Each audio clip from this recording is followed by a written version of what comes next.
안녕하세요. 교원대 학생 여러분.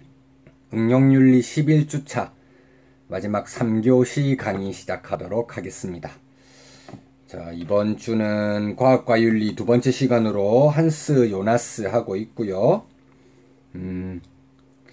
임용에서 이제 다룰 만한 내용은 두 번째 시간 정도까지 아마 나올 것 같고, 이번에 세 번째 시간 조금 나올 확률이 떨어지긴 합니다. 하지만 응용까지 다루는 책들이 수능 수준 그런 교재들 제시문에도 나오고 있고, 그렇기 때문에 알아두시면 좋지 않을까 하는 생각에 다루어 보게 됐고요.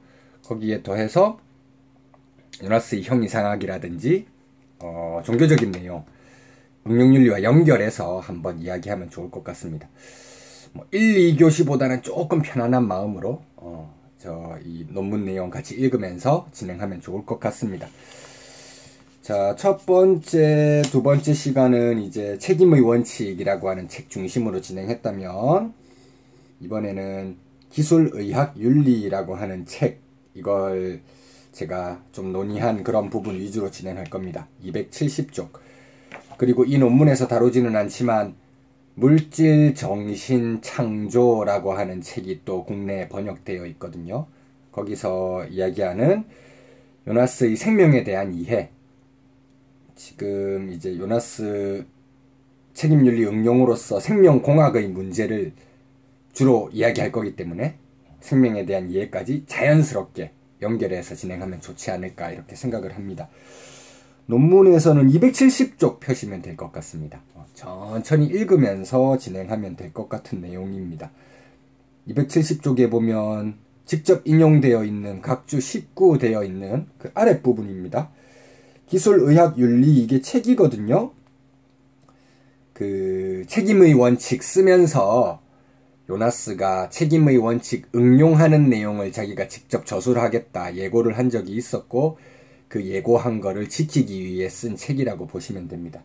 특히 의학, 기술 중에서도 가장 발달한 영역인 생명을 다루는 영역, 이것에 대한 논의까지 나아가려고 하는 그런 내용들이 있습니다.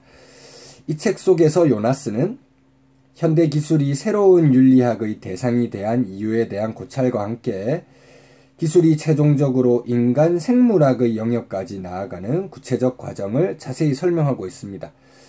아까 제가 기술 발전의 5가지 단계 이야기하면서 생명공학 말씀드렸었죠. 인간 이해의 생명, 그것뿐만이 아니라 인간의 생명까지 기술이 오만한 손길을 내밀고 있는 그것에 대한 경고가 담겨 있다고 이해하시면 좋을 것 같습니다. 기술 발달의 종착 지점에서 인간을 기다리고 있는 것은 생명공학의 단계인데요. 아까 생명공학 1교시에 5번 단계로 썼던 건데요. 저희가 지금은 이제 생명에 대해서 주로 이야기할 거니까 이 생명공학 단계에 대해서 살펴본다고 생각하시면 좋을 것 같습니다. 요나스에 따르면 생명공학의 과도한 발전으로 인해 인간 유전자 구조를 변형시킬 수 있다는 생각이나 우리의 후손을 계획할 수 있다는 생각 등은 더 이상 환상이 아니게 되어버렸습니다.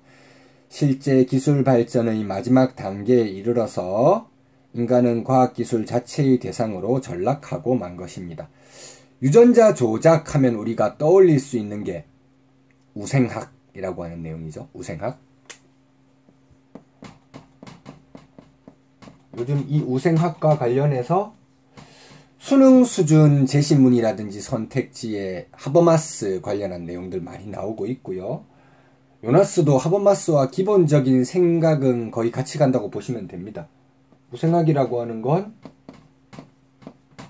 소극적 성격의 우생학이 있을 수 있겠고, 적극적 성격의 우생학이 있을 수 있겠죠. 소극적 성격의 우생학이다 이렇게 하면 치료 내지는 결함 제거를 목적으로 해서 진행되는 그런 우생학들, 불가피하게 조금은 허용할 수밖에 없는 성격이 있는 것들이죠. 우리가 우생학이 가능하다 이렇게 이야기할 때 하버마스나 요나스처럼 우생학에 비판적인 사람들은 당연히 기본적으로 소극적 우생학까지만 가능하다 이걸 전제로 하고 이야기를 하는 겁니다. 적극적 우생학은 강화와 관련되는 것이죠. 인간 강화, 인간 향상. 제가 환경윤리 할 때 여러분들께 그 패스모어 이야기하면서 새로운 윤리 이야기할 게 아니라 우리가 버려야 할 쓰레기 같은 주장들, 이걸 구별해내는 게 먼저다, 이런 이야기하면서 요즘 제가 학술 대회 갔다가 충격적인 발표를 들었는데 인간 향상 프로젝트라고 해서 도덕적인 알약을 먹입시다, 이런 말 제가 여러분들에게 소개해 준 적이 있었죠. 그런 것처럼 기존에 가지고 있는 인간의 여러 가지 기능들을 강화시키기 위한 목적에서 유전자 조작하는 것, 뛰어난 두뇌를 가진 새로운 인간을 탄생시킨다, 강력한 신체를 가진 새로운 인간을 탄생시킨다, 이런 목적에서 하는 적극적 우생학, 이거는 요나스라든지 하버마스 같은 사람은 기본적으로 반대한다. 왜 그런지를 한번 살펴보면 좋을 것 같습니다. 쭉 넘어가도 될 것 같고요. 272쪽 정도를 보시면은 그 내용이 나올 것 같습니다. 272쪽. 일단 우생학 반대하는 거 이거 포함해서 생명공학 자체에 조심스럽게 접근해야 되는 이유, 제가 1교시에 물질을 대상으로 하는 기술은 가역적인 반면 생명을 대상으로 하는 기술은 불가역적이다. 문제가 생겼을 때 거꾸로 되돌리기 굉장히 힘들거나 불가능하다, 이 말씀 드렸는데 그 내용을 조금 이야기하고 있거든요. 제가 1교시 마치는 시간이 조금 급해가지고 짧게 끄는 감이 있어서 이 부분은 읽으면서 보충을 한번 해보겠습니다. 272쪽 저희가 보고 있는 논문의 두 번째 단락입니다. 이 대목에서 우리는 기계적 과정과 유기체적 과정을 구별하게 하는 매우 중요한 속성으로 불가역성을 떠올리게 됩니다. 기계적 과정이라고 하면 물질을 대상으로 하는 기술, 유기체적 과정이라고 하면 생명을 대상으로 하는 기술, 이렇게 구분하시면 좋을 것 같습니다. 생물학적 행위는 그것의 매 단계마다 확정적인 것이기에 그 결과가 가시화된 상황에서 수정을 시도하는 것은 이미 늦은 일입니다. 생명공학 분야에서의 실험은 원형, 살아있는 생명체를 대상으로 작업하는 것인데요. 이런 작업은 간혹 돌이키기 어려운 영향을 초래할 가능성이 큽니다. 물질을 대상으로 하는 기술은 실수를 하면서 그 실수를 바탕으로 해서 고쳐나갈 수 있죠. 시행착오라고 하는 게 오히려 좋은 지식의 원천이 될 수 있는데, 생명을 대상으로 하는 기술은 시행착오 발생하는 순간 되돌리기 어렵고 매우 위험한 지경에 빠질 수 있다는 겁니다. 적극적 우생학 통해 가지고 뛰어난 지능, 강한 신체 능력 가진 그런 존재를 만들어냈는데 우리의 한계라든지 제어 범위를 넘어서서 어떻게 할 수 있는 방도가 없을 때 이것도 일종의 시행착오라고 할 수 있겠죠. 되돌리기 굉장히 어렵다는 겁니다. 이런 적극적인 방법은 쳐다보지도 말자. 어떻게 보면 이게 요나스의 입장이라고 할 수 있을 텐데요. 자, 또 한 번 더 이야기를 해보자면, 더 나아가 생명공학 분야의 연구가 인간 생명이라는 영역에 들어오게 되면 인격의 신성 불가침성 같은 궁극적 문제와 직면해서 더욱 복잡한 양상으로 변화합니다. 사실 요나스가 이런 주장할 때보다 지금 과학기술 자체가 훨씬 더 발달해 있거든요. 여러 동물들 유전자 복제한 거 뉴스 이런 데서 많이 보셨을 겁니다. 거기서 조금만 더 수준을 높이면 인간 유전자 복제 이런 걸 시도할 수 있을 만한 과학기술적인 기초가 마련되어 있음에도 불구하고 우리가 그걸 함부로 시도하지 못하는 이유가 있습니다. 반대하고 견제하는 세력이 있거든요. 주로 종교 분야에서 극렬하게 반대합니다.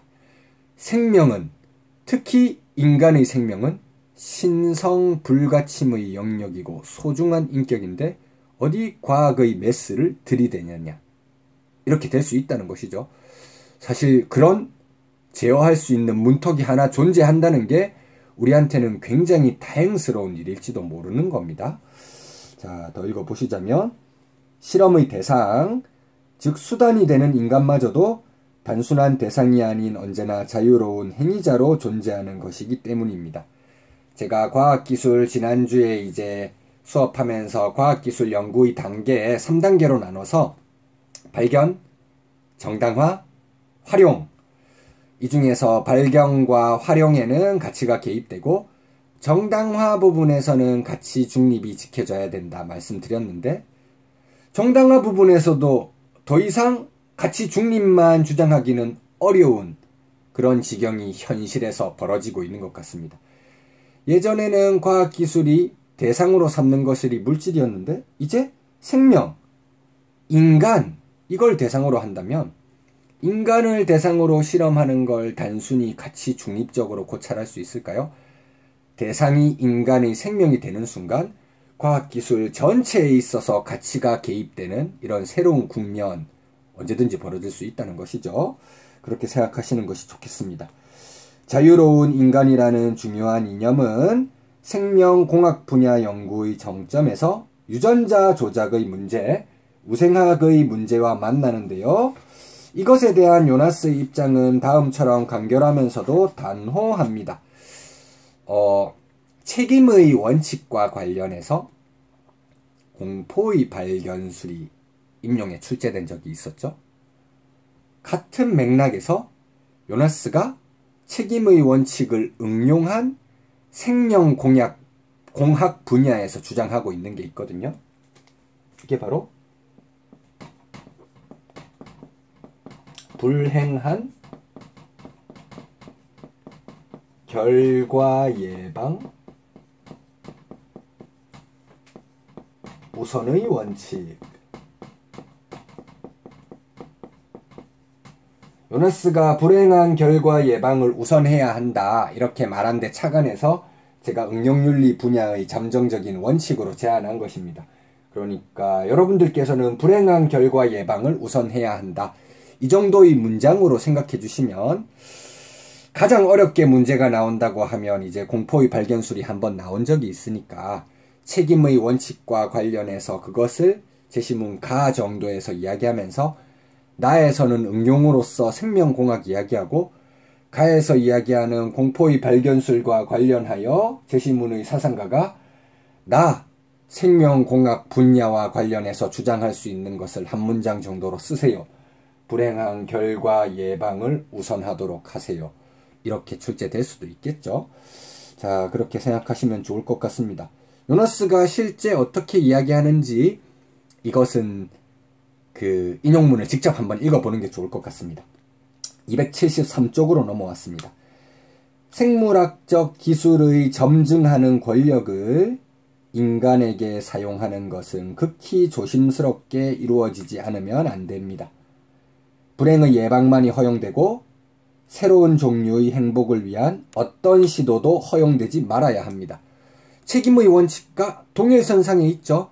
희망의 원칙을 신봉하지 말고 공포의 발견술, 이것을 통해서 새로운 책임 윤리 쪽으로 나아가세요. 새로운 종류의 행복을 위한 시도하지 말고 불행한 결과를 예방하기 위한 시도만 하세요. 이렇게 말하면 될 것 같습니다. 적극적 우생학이 아니라 소극적 우생학 정도만 허용해야 한다. 이렇게 말하면서도 요나스의 입장은 굉장히 더 조심스럽습니다. 미끄러운 경사길 같은 거죠. 발 디디는 순간 마지막까지 쭉 미끄러질 수 있기 때문에 소극적인 거 허용하면 적극적인 것까지 허용해달라고 할 수 있죠. 사람이 앉아있으면 누워있고 싶어지잖아요. 그래서 나 마음 같아서는 소극적인 것도 허용 안 하고 싶다. 하지만 결함의 제거라든지 치료 이런 건 불행한 결과 예방과 관련될 수 있잖아요. 최소한 이 정도까지는 허용하지만 적극적인 거는 허용해서는 안 된다. 사람은 오만한, 겸손한 방향에서 오만한 방향으로 나아가려고 하는 특징을 가지기 때문이다. 이렇게 요나스가 이야기하고 있습니다. 응용과 관련해서는 이런 내용까지 이야기할 수 있을 것 같고요. 이제 제가 말씀드렸던 것처럼 이까지 나오지는 않을 것 같긴 한데, 이제 생명의 원리라고 하는 책도 번역되어 있긴 하거든요. 그래서 이게 요나스의 중기에 좀 중요한 저작이기도 하고, 말기 저작과 연결돼서 말할 수 있는 부분이 조금은 있기 때문에, 이건 정말 키워드 위주 정도로만 학습해도 될 만한 부분입니다. 자, 이렇게 한번 표현해 볼게요.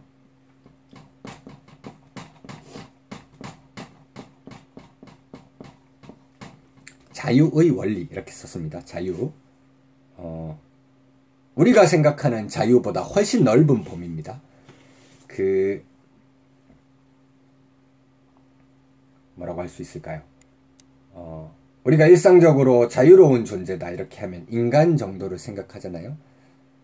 의식적으로 자신의 선택을 스스로 선택을 해가지고 행위 내리는 거, 자유로운 행위 능력 이렇게 이야기하잖아요. 요나스는 이 자유라고 하는 개념을 우리가 일상적으로 사용하는 의미보다 훨씬 더 넓게 해석하고 있습니다.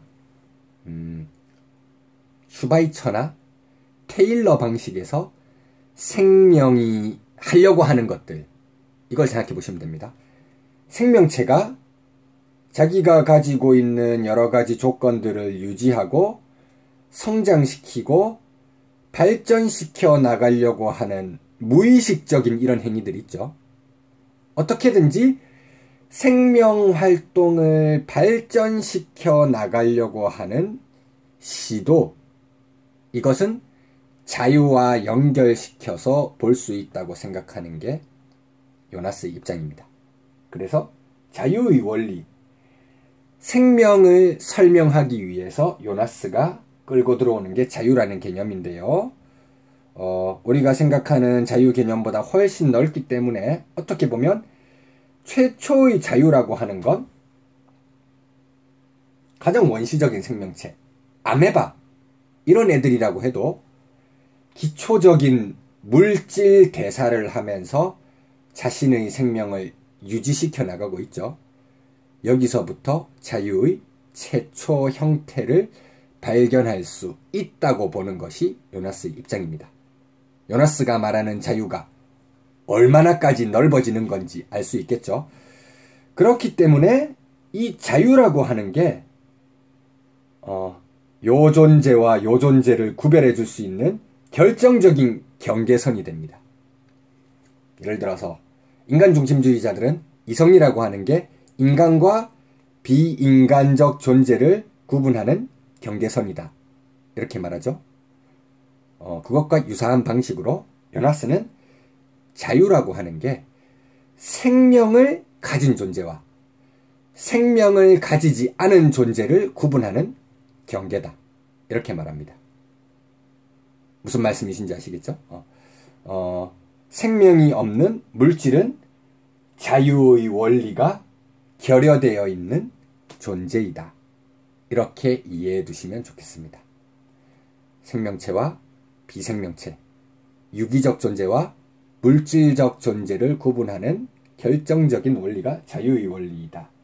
이때 자유는 우리가 생각하는 일상적인 자유보다 훨씬 범위가 넓은 기초적인 생명체의 생명유지 활동, 무의식적이라고 해도 그것은 자유를 지향하고 있는 것이다, 이렇게 이해해 주시면 좋을 것 같습니다. 자, 이렇게 하다 보니까 기본적으로 이제 테일러 방식의 목적론과 조금 유사한 논의가 전개되게 됩니다. 요나스 같은 경우는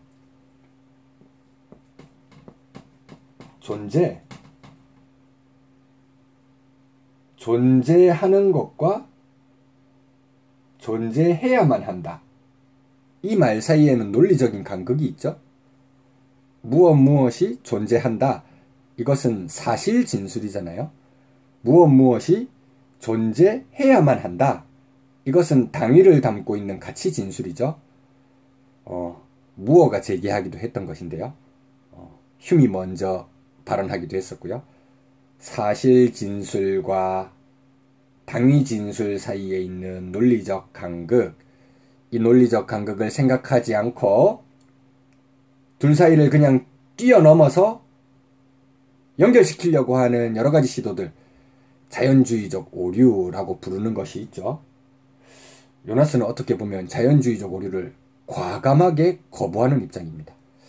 요나스가 말하는 존재, 이 존재는 미래에도 존재해야만 하는 것이거든요. 그래서 요나스는 존재라고 하는 게 미래에도 존재해야만 하는 존재 당위를 함축한다고 주장합니다. 근데 여기서 보면 비물질적 존재까지 이야기한다고 보기보다는, 물론 책임의 원칙에서는 자연 전체에 대한 책임까지 이야기하지만 지금 제가 말하고 있는 자유의 원리라고 하는 건 요나스가 썼던 생명의 원리라고 하는 책에서 주로 강조되는 것이거든요. 그 책 속에서 요나스가 강조하는 존재는 생명을 가지고 있는 존재입니다. 생명을 가지고 있는 존재. 자유의 원리에 따라서 자기가 가지고 있는 유전자, 이걸 계속 유지시키고 후대 번식시키려고 하는 목적을 가지고 있죠.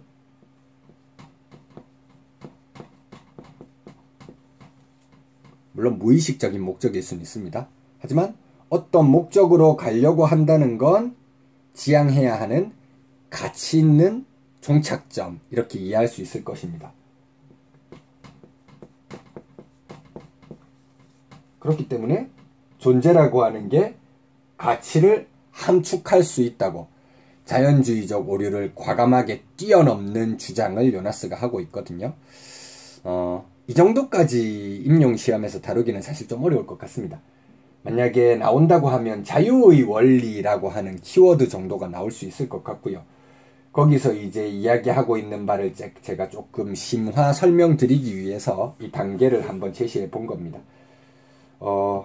자유의 원리에서 강조되고 있는 존재는 생명을 가진 존재라고 보시면 되겠고요. 이 생명체가 가지고 있는 자유라고 하는 건 자신의 생명을 유지하고 고양시키고 다음 생명체까지 전달하려고 하는 목적을 가지고 있는 것이기 때문에 이런 목적 자체가 가치 있고 우리가 추구해야 하고 지켜야 하는 것이라고 생각할 수 있다. 생각해서 존재에서부터 가치까지 나가야 된다 말을 하고 있거든요.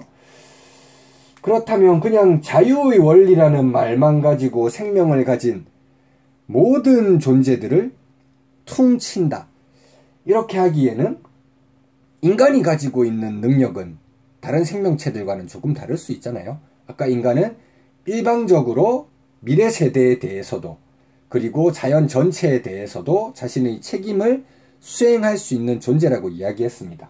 그래서 여기서